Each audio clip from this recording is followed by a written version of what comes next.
May steel, may heal, may throw, may carrots. Ito na naman po siya mga kapatid.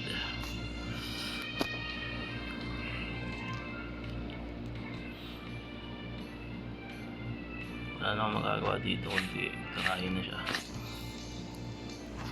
Baka may stiran pa ako ng cards. Mas mainam makauna tayo. Kaya lang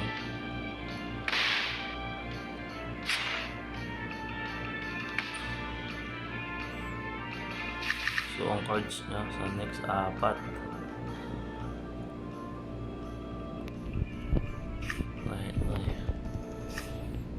Unahin natin itong may pang-gain. Baka mag-crit yung kalaban ito muna pala. Tapos ito ay mali. Ito tsaka itong may pang-gain ng cards. Kaya lang naglagay siya. Ito lang nag-crit.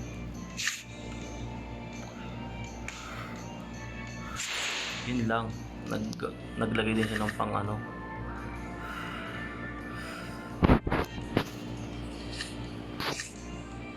Tsak mapapoison tayo dito.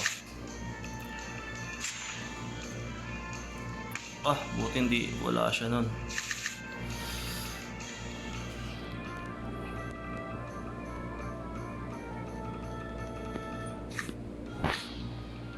Dami niya ng cards. 5 na yung cards niya. Pero kung unahan natin siya ng attack baka sakali. Wala naman ng pang heal yan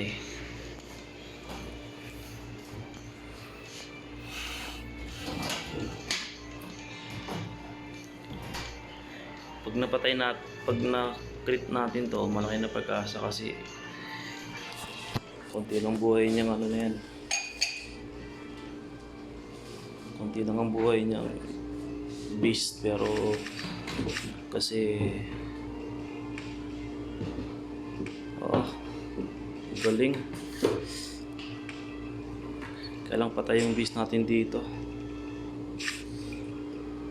Naglagay pa siya ng shield kaya pala.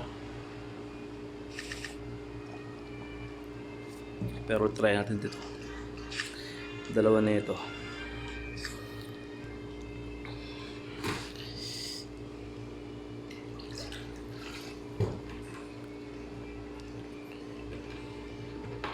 Pag ganito kalaban, hanggat maaari kailangan mabawasan siya, kaso naglagay na naman siya ng shield, so yung parang may net at 15% of shield.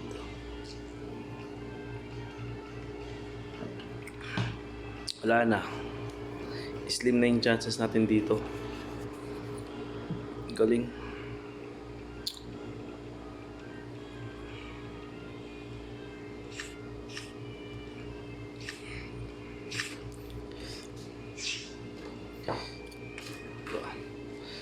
Galing. Yung shields ang bumubuhay sa kanya. Kahit 15% yung shields nun, yun ang bubuhay talaga sa kanya.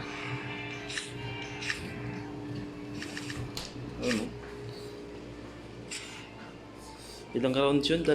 Na hindi ko siya napatay. Ngayon patay naman ako dito sa diba? Hanggat maaari guys, dapat mapatay natin yun Kasi pag hindi natin napatay yun, uubusin ng cards natin.